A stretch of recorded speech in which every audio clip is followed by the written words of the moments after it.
Hello, FedPhoenix fam. So today I got lots of exciting news for you guys.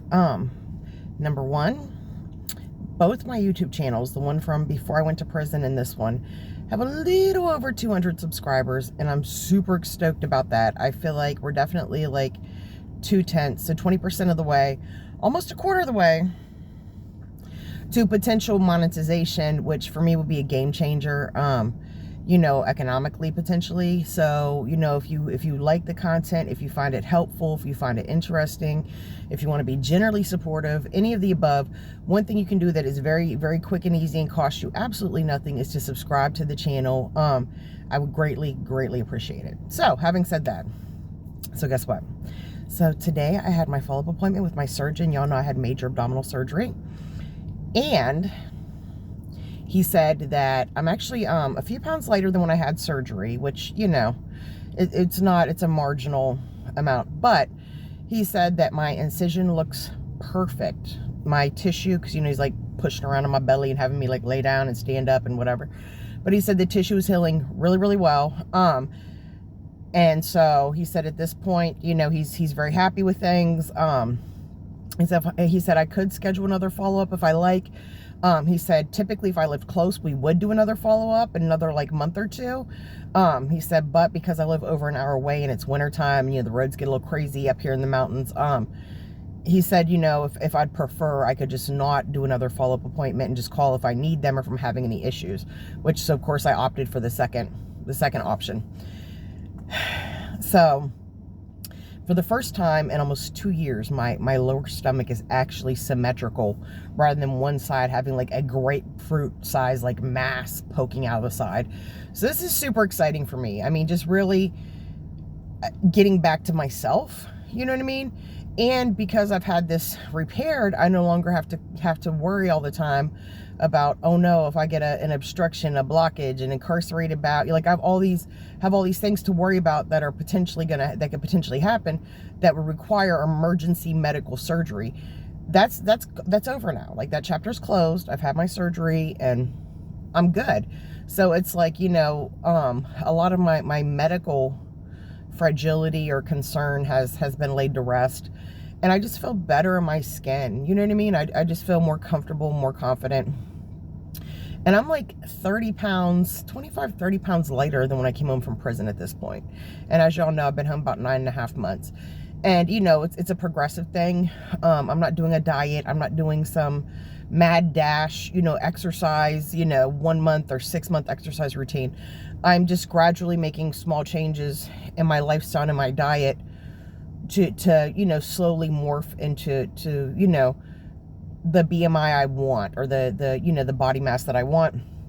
In all fairness, about 50 more pounds down and I would be, even though I would medically still be overweight, I would be very happy, with my definitely with my situation. And even just the amount of weight that I've lost so far, I definitely, I don't get winded as easily. I have more stamina, I have more flexibility, have more range of motion. I feel better in my clothes, I think by the time I left prison, after not having my spine or my knee injections in 1.5 years, so I was in extreme chronic pain. My TSH, my thyroid was at 60, a little over 60 the last time they tested. After that, they said, meh, we ain't gonna test it anymore. And by the way, you may develop a condition called thyroid storm, go into a coma, and have, organ failure. And I was just so defeated and depressed and just stressed, I guess. Not really stressed so much, but just kind of depressed. I kind of got in it is what it is, kind of, very hopeless. Or I don't want to say hopeless like I was mopey sad like Igor, because I wasn't. But I definitely had just accepted that anything less than maxing out my sentence, I just no longer had an expectation of, even though I should have been home months before I was, and many months before that as well.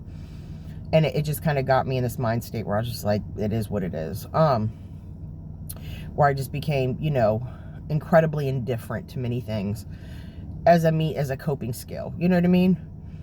And so you almost numb parts of yourself, parts of your emotional person, and just your being and your outlook to survive, to get through, to not lose your mind, to not be constantly stressed.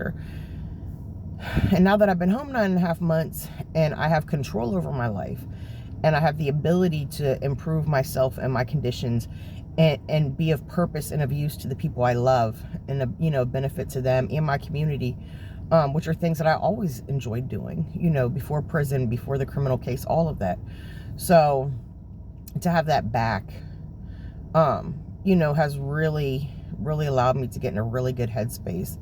And, so between like getting all the medical crap, worked out, that either developed or worsened or whatever in prison from the neglect and medical neglect and lack of accommodation, like getting all that crap worked out and losing a little bit of weight, to be more comfortable and more mobile and just really just able to not be proactive in theory, but in practice, for myself, for the people I love, in regards to things that matter to me.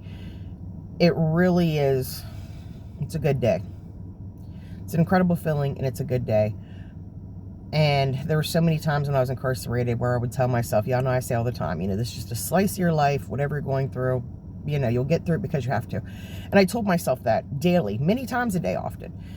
Sometimes I felt like I was lying. Sometimes I felt like I was giving myself false hope, as kind of tough love as that phrase is. That almost felt like I was selling myself a dream, and to really kind of feel like I'm on the other side of this thing is incredible. And in 2.5 months, I will have maxed out my federal probation. I only had a year post-incarceration to do, and I've been home 9.5 months. My probation has pretty much been the same since I've been home. I do a fill out a sheet once a month, take a picture of it, send it to my PO. He PDFs it, puts it in my file. And then I text him if I'm traveling out of state, just so he knows where I'm at in case for any reason he ever needs to. But I would like it, and I kind of still hope, but I'm almost like, if it happens, it happens. If it doesn't, it doesn't. That my judge does actually give consideration to my request to be let off probation early. Because the sooner that part, that tie to that chapter of my life is cut, I think the better for me and mentally in a lot of ways, I'll definitely feel a lot safer, I guess, for lack of a better term, more secure. Because as long as I'm on probation, I was sentenced to 24 months. I did 16. I should have only did 6.